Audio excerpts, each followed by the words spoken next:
Salut les amis, si j'ai un si grand sourire sur mon visage aujourd'hui, c'est parce que je suis hyper content de vous faire cette vidéo. Ça fait 1 mois et demi que je l'attends, que l'aquarium était en cycle. Et ça y est, le cycle est fini, donc je vous détaille tout sur mon projet. Aujourd'hui on parle de quoi? De mon bac marin. Pour commencer, j'ai envie de te dire que l'aquariophilie marine, c'est pas forcément beaucoup plus compliqué que l'aquariophilie d'eau douce, c'est juste que tu as plus de paramètres à prendre en compte pour que ça se passe bien. Donc dans tous les cas, il va falloir potasser mon ami. C'est-à-dire que je ne peux pas te donner tous les conseils dans une vidéo de comment monter un aquarium marin, c'est impossible. Je lis Aquarium Magazine depuis que j'ai 6, 7, 8 ans, vraiment, je lis des articles sur l'aquariophilie d'eau de mer depuis cet âge-là, et j'ai accumulé du coup pas mal de connaissances avec le temps. Donc aujourd'hui, l'idée c'est de vous expliquer ce que j'ai fait aujourd'hui comme projet donc pour monter ce bac marin, vous expliquer comment je l'ai fait, mais je peux pas vous donner toutes les clés pour monter un aquarium d'eau de mer. Donc s'il y a des termes que vous connaissez pas, eh ben allez les googliser. S'il y a des notions carrément, des choses, des paramètres que vous connaissez pas, allez le googliser. Mais aujourd'hui on va faire le tour de ce projet là que j'ai mis quelques semaines à monter. J'ai récupéré beaucoup de choses que j'avais à droite, à gauche. J'ai fait appel à mon partenaire Allmarine qui m'a aidé, vous allez voir, sur la filtration. Donc on fait le tour tout de suite, mais en tout cas, voilà, l'aquariophilie marine ne peut pas s'apprendre en une vidéo. Il faut que tu lises des bouquins, que tu ailles sur des forums, que tu t'inscrives à des groupes Facebook et grâce à ça, tu peux à peu près tout apprendre ce que tu veux sur l'aquariophilie marine. Dans l'aquariophilie marine, tu as deux grandes écoles. Tu as les gens qui vont vouloir maintenir des récifs captifs en alliant les poissons et les coraux, et tu as des gens qui veulent des fish only, qui sont des aquariums qui vont avoir des pierres et principalement des poissons qui eux ne sont pas compatibles avec les coraux. Moi j'ai fait un petit hybride, c'est-à-dire que je me suis fait un aquarium à la base qui était destiné pour des poissons, mais peut-être que dans le temps on mettra quelques coraux, on verra. Donc aujourd'hui le matos que je vais vous montrer que j'ai mis sur ce bac est dédié à la base pour un bac de poissons. Donc si toi tu as un bac récifal, tu vas te dire ah mais il manque du matos sur certains trucs et tout. Là aujourd'hui je vous parle de mon projet qui est de maintenir des poissons marins pour vous faire un joli décor pour tout pète. Les contraintes c'était de faire un aquarium facile, qui n'ait pas besoin d'énormément de maintenance, qui ne me coûte pas une blinde parce que c'était l'aquarium pour mon décor, donc du coup j'avais un budget quand même limité, donc il fallait que je puisse récupérer un max de matos à droite à gauche. Donc je suis parti sur un bac, on va dire fish only entre guillemets, dans la conception et dans le matériel, mais finalement vous allez voir qu'en rajoutant des trucs au fur et à mesure, finalement on pourrait très bien mettre des coraux dedans. On va commencer par la cuve. La cuve c'est une cuve en acrylique, donc déjà ça c'est pas quelque chose qu'on croise tous les jours, la plupart du temps ton aquarium il est en verre, là il est en acrylique. C'est une cuve que j'ai récupérée il y a 3 ans je dirais chez Allmarine. Déjà à l'époque en fait ils les soldaient, ce sont des aquariums à la base qui sont des aquariums chinois qui n'ont pas marché en France. Donc du coup j'ai récupéré cette cuve pour quasiment rien il y a 3 ans et d'ailleurs on s'est bien fait chier pour la ramener, on l'a ramenée sur la bagnole, regarde.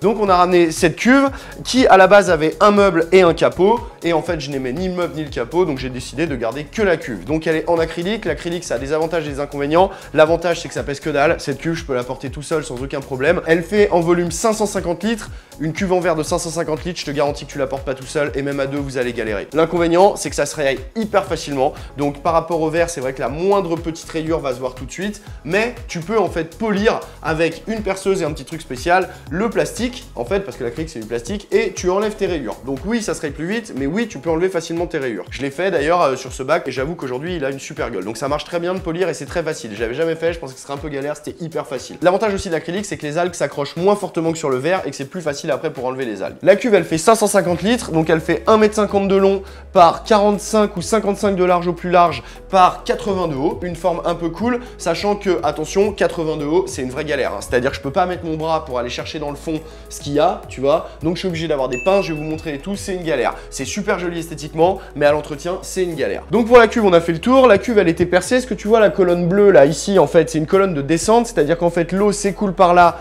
et s'en va, et elle s'en va où? Bah elle s'en va dans la filtration, tu verras, dans les aquariums d'eau de mer, souvent la filtration, c'est pas un filtre qu'on a à l'intérieur parce qu'on veut optimiser l'espace, donc on a un deuxième aquarium qui sert de filtration et qui est souvent est en dessous, mais là tu constates que dans mon cas c'est vide parce que la filtration je l'ai déportée et je l'ai mis un peu plus loin, on va voir après. À la base, cette cuve elle avait un meuble qui était vendu avec, que personnellement je trouvais dégueulasse, donc hop, je l'ai dégagé et j'ai remplacé par ça. Alors tu me diras mais ça aussi c'est dégueulasse. Et ben moi j'aime bien le côté chantier de mon projet. Je trouve que les parpaings tu vois c'est facile, l'aquarium il pèse quand même plus de 600 kg en tout, donc ça fait quand même plus d'une demi-tonne, t'as envie d'un truc bien solide qui ne va pas du tout bouger dans le temps, donc le parpaing pour moi c'était parfait. 9 parpaings, une planche, coût de l'opération moins de 50 balles, avec un pot de peinture et au moins je sais que ça ne bougera pas. Esthétiquement si ça te plaît pas, j'en suis désolé, Moi, ça me gêne pas des masses. Une fois qu'ils vont être bien peints en blanc et tout, je trouve que ça le fait le job. Je vais pouvoir me caler des petits trucs en dessous. Je trouve que ça marche plutôt pas mal. Pour le meuble, c'est fait. Évidemment, dans l'aquariophilie marine comme en aquariophilie d'eau douce, tu as les mêmes choses qu'il faut fournir à ton aquarium. Et un élément essentiel, c'est la lumière. Sauf qu'en eau douce, on éclaire dans des températures qui sont plus chaudes qu'en mer. En eau de mer, on éclaire dans des lampes qui vont être dans les 10 000, 12 000 Kelvin, donc qui vont faire un ressenti comme ça, tu vois, très bleu. Pour plusieurs raisons. Déjà, parce que souvent, les gens qui ont des coraux dans leurs aquariums adorent éclairer en bleu, parce que le bleu fait ressortir la phosphorescence des coraux.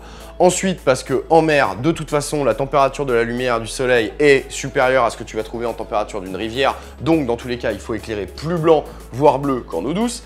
Et ensuite, parce que de toute façon, ça fait un rendu qui déchire. Je trouve que ça fait un rendu qui déchire. Aujourd'hui, ce qui a fait un tsunami sur le marché de l'éclairage marin, ce sont les LED. Les LED sont quasiment partout. Elles sont devenues très accessibles, c'est-à-dire qu'il y a quelques années, une rampe LED pour ton aquarium d'eau de mer, ça coûtait une fortune. Aujourd'hui, ça vaut vraiment plus grand-chose, sachant que, attention les amis, avant, on éclairait avec des lampes à décharge qui s'appelaient des HQI. Ensuite, on a éclairé beaucoup avec des tubes néons qui sont des tubes néons T5.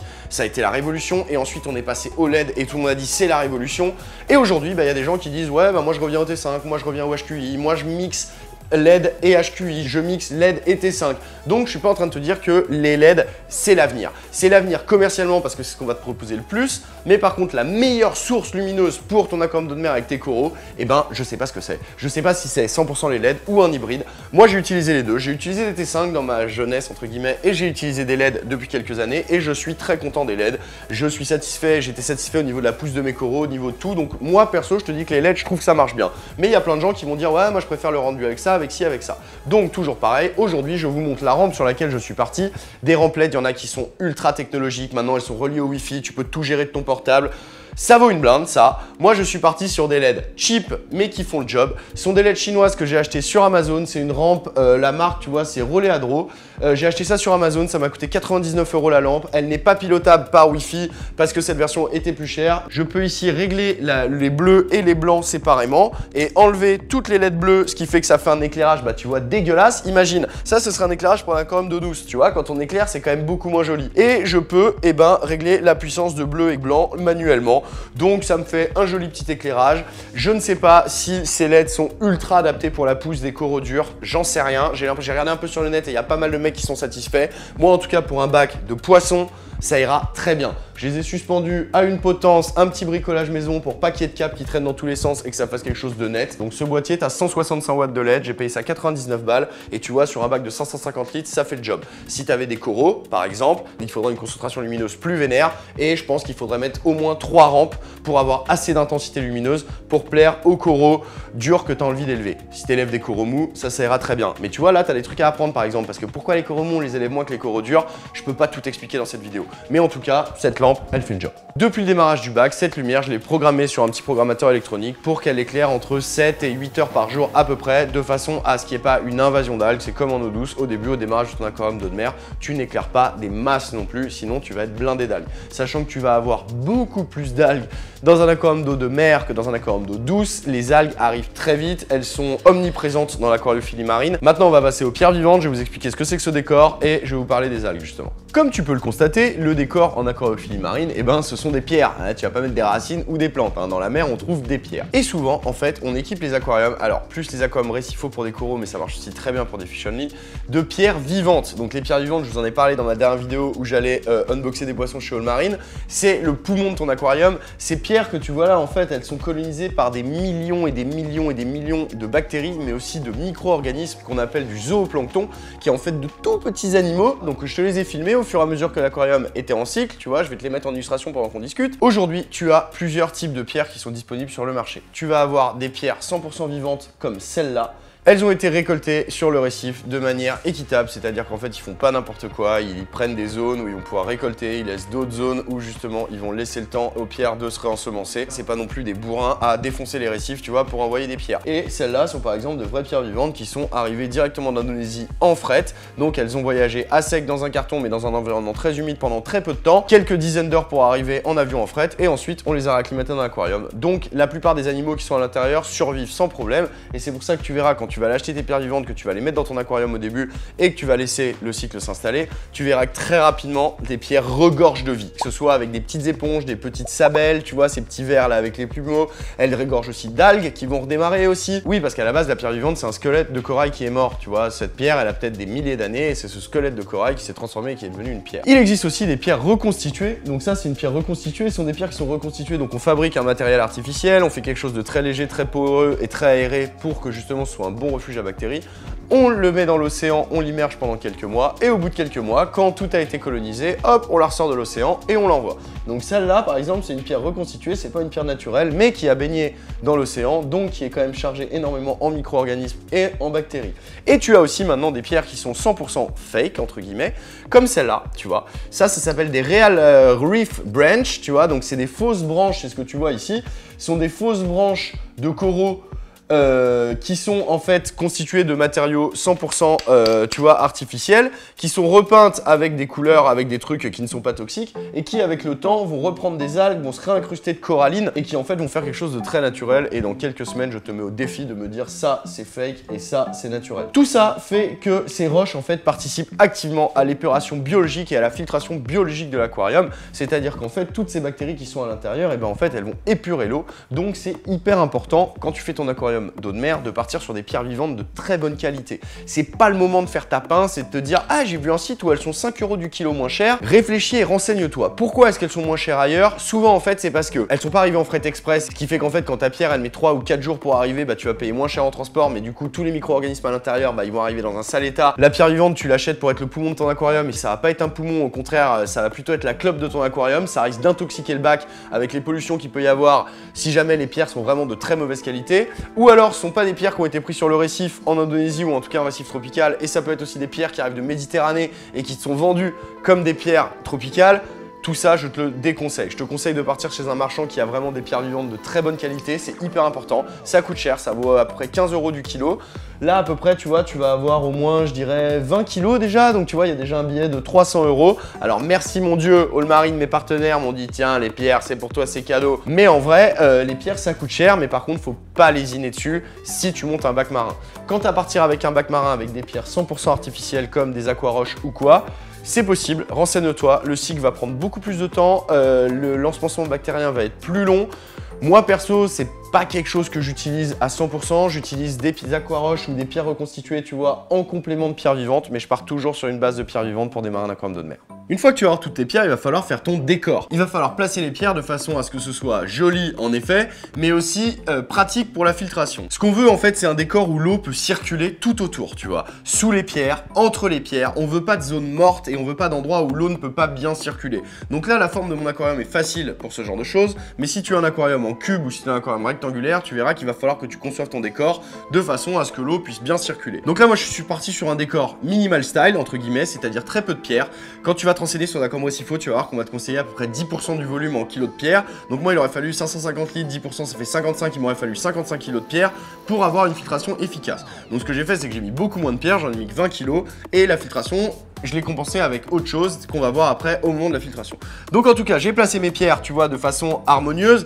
Crois pas que j'ai mis 5 minutes, hein. Pour faire ce décor, j'ai mis une bonne heure et demie, 2 heures. Hein. C'est-à-dire exactement trouver les emplacements qui soient cool, faire un petit tombant sympa esthétiquement, laisser de la place en hauteur pour quand les poissons vont évoluer autour, faire mon amas de branches. Bref, comme de la déco en fait quoi. C'est comme quand t'es en train de concevoir un truc, ouais, tu regardes, pas ci, pas ça, là c'est bien, là non. Prépare-toi, ça va prendre du temps. Tu mets tes pierres une fois que ton aquarium est en eau forcément parce que t'as pas envie de les laisser au sec avec ce que je t'ai expliqué, tous les micro-organismes. Quand tu fais ton décor, tu fais attention que les pierres soient bien stables parce qu'elles peuvent tomber et ça c'est pas cool parce que si une grosse pierre tombe sur ta vide, bah ça peut la péter. Et en plus quand tu vas commencer à rajouter tous ces petits animaux, les petits détritivores, on va y venir après, les escargots, les petits bernard l'ermite, des petites, tous ces trucs qui vont manger les algues et tout, bah ça bouge le décor. C'est-à-dire que l'escargot, le bernard l'ermite, quand la pierre ça bloque, bah lui il pousse. Donc si ta pierre elle est pas bien calée, elle va tomber. Donc fais gaffe à ça. L'eau, tu l'as compris, elle est donc c'est à l'intérieur de mon bac, c'est de l'eau de mer. Donc ce n'est pas de l'eau de mer naturelle, j'ai pas pris ma bagnole pour aller en Normandie pour pomper de l'eau de mer. Tu pourrais le faire, mais en fait il faut faire attention parce que dans l'eau de mer naturelle en France, tu as la présence de plein de parasites qui après peuvent se développer dans ton aquarium. Donc perso, je te conseille de partir sur de l'eau de mer synthétique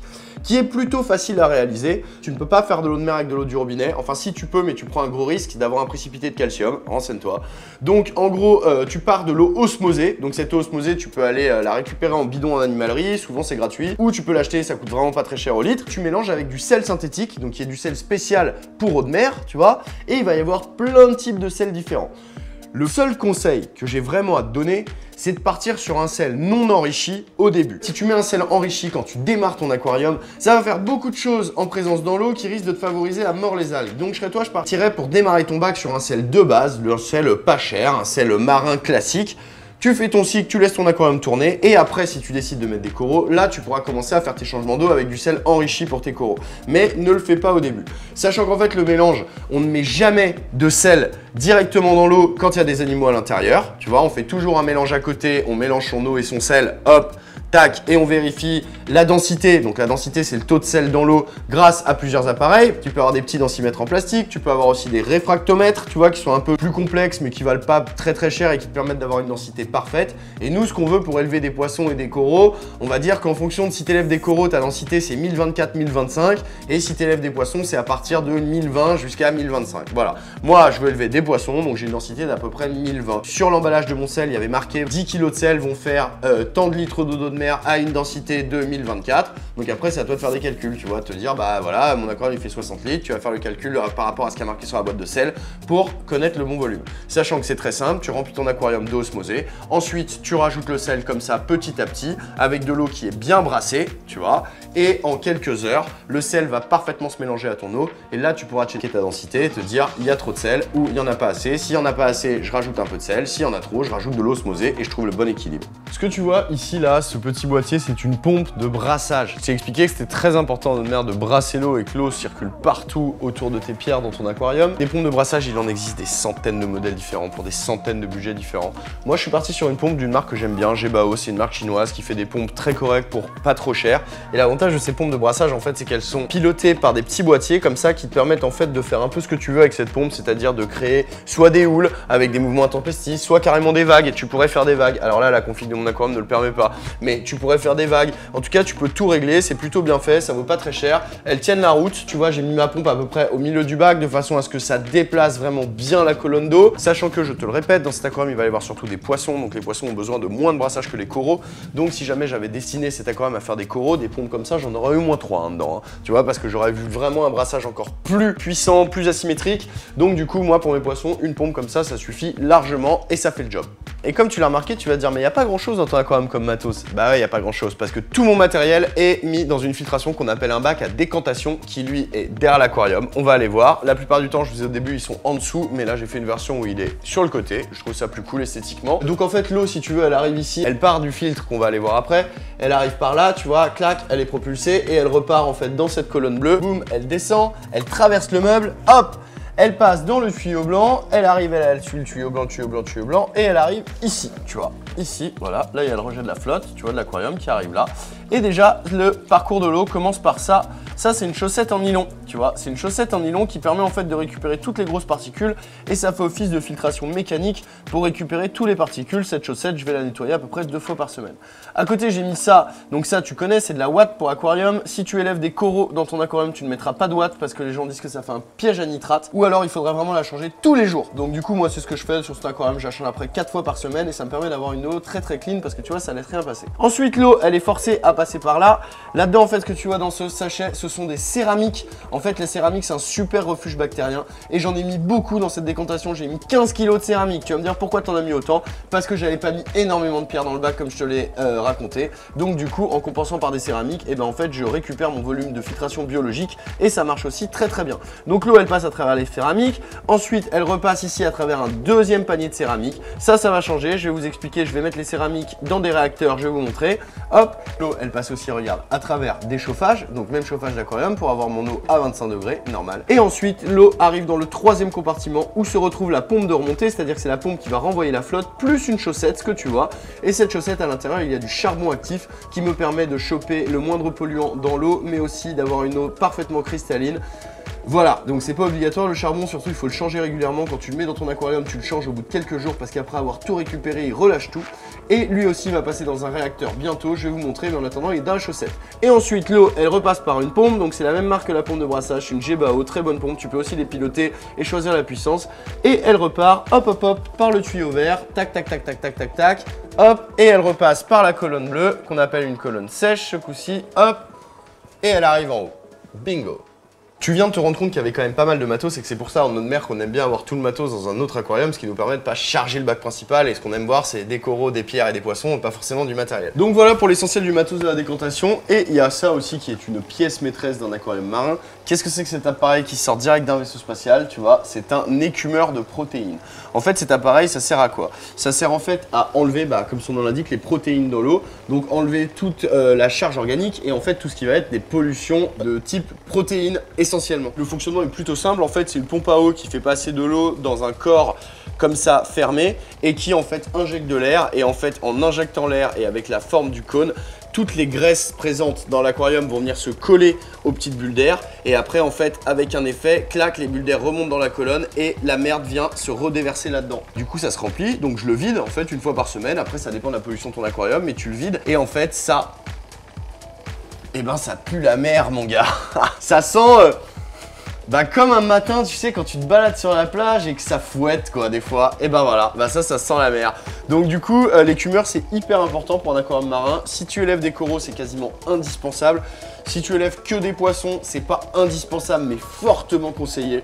Donc clairement, voilà, je te le conseille. Il y a plein de types différents d'écumeurs. Il y en a qui se mettent directement dans l'eau, dans la décantation. Il y en a, ça c'est un système hang-on, tu vois, qui s'accroche sur le côté. Mais t'en as aussi qui vont se mettre à l'extérieur. Les écumeurs, il y en a qui valent des fortunes. Parfois, t'as des mecs qui vont monter un aquarium et rien que l'écumeur va coûter plusieurs milliers d'euros. Ça, c'est un petit modèle que j'avais qui traînait chez moi, que j'avais avant sur un bac de 200 litres, je crois. Donc tu vas me dire, ouais, mais il est totalement sous-dimensionné par rapport à ton gros aquarium de 550 litres. Et ben c'est vrai, mon écumeur il est sous-dimensionné, mais je vous ai expliqué que moi je voulais élever des poissons, que les poissons en fait s'accommodent très bien d'une eau un peu chargée en protéines, donc du coup il n'y a aucun problème pour élever des poissons uniquement d'avoir un écumeur sous-dimensionné. Par contre, si tu pars dans un bac récifal et que tu élèves des coraux, alors là il va te falloir un écumeur surdimensionné par rapport aux capacités et ce qui a marqué dans la note constructeur. Donc ça renseigne-toi, mais l'écumeur tu passeras pas à côté. Et je sais pas si tu l'entends, mais l'écumeur ça fait du bruit parce que tu as une grosse pompe dans laquelle on injecte de l'air et ça fait du bruit. Et ça c'est un aussi de tes ennemis dans l'aquariophilie marine, tu verras, c'est le bruit. Des glouglous dans les tuyaux, des trucs qui vibrent, des trucs qui cognent, des trucs qui tapent, tu vas te dire mais là c'est pas possible, ça fait trop de bruit. C'est vrai, donc là il va falloir trouver des solutions, et des solutions il y en a. T'as des idées toi pour réduire le bruit de l'écumeur? Je crois pas, ouais. Allez file. Il y a des solutions pour réduire le bruit et voilà, donc ne t'inquiète pas, mais c'est vrai que l'écumeur souvent est un petit peu bruyant. On vient donc de faire le tour de l'équipement de l'aquarium. Attends Azote, faut que je finisse. On doit parler aux abos. On vient donc faire le tour de tout ce qui composait mon aquarium. Je pense que tu as compris qu'il y avait quand même pas mal de matos et ça, c'est un peu inhérent à l'aquariophilie marine, hein, tu vois, tu vas avoir besoin d'un peu plus de matos qu'en eau douce. Par contre, ne t'arrête pas à cette grosse install. Dis-toi que t'as pas besoin d'être blindé pour démarrer l'eau de mer. Tu peux très bien commencer par une petite cuve d'occasion, aller acheter du sel, aller acheter quelques pierres vivantes de bonne qualité, un chauffage, une pompe de brassage qui brasse tout ça et tu laisses tourner pendant des mois. Parce que là, on y vient. Qu'est-ce que j'ai fait depuis un mois et demi depuis que j'ai monté ce bac? Eh ben en fait, j'ai rien fait. C'est-à-dire qu'en fait, j'ai laissé la nature faire son job, c'est-à-dire trouver un équilibre parmi tout ce que j'ai mis en place. Il fallait qu'un équilibre se trouve. Donc au début, qui gagne? Eh ben au début, ce sont les algues. Donc les premières semaines, ça a été super chaud niveau algues. Mes potes, ils venaient voir le bac, ils me disaient mais tu es sûr que ça va bien? Parce que j'avoue que quasiment toutes les parois étaient recouvertes. C'est-à-dire, je vais vous montrer des images, j'ai filmé à l'époque, tu vois.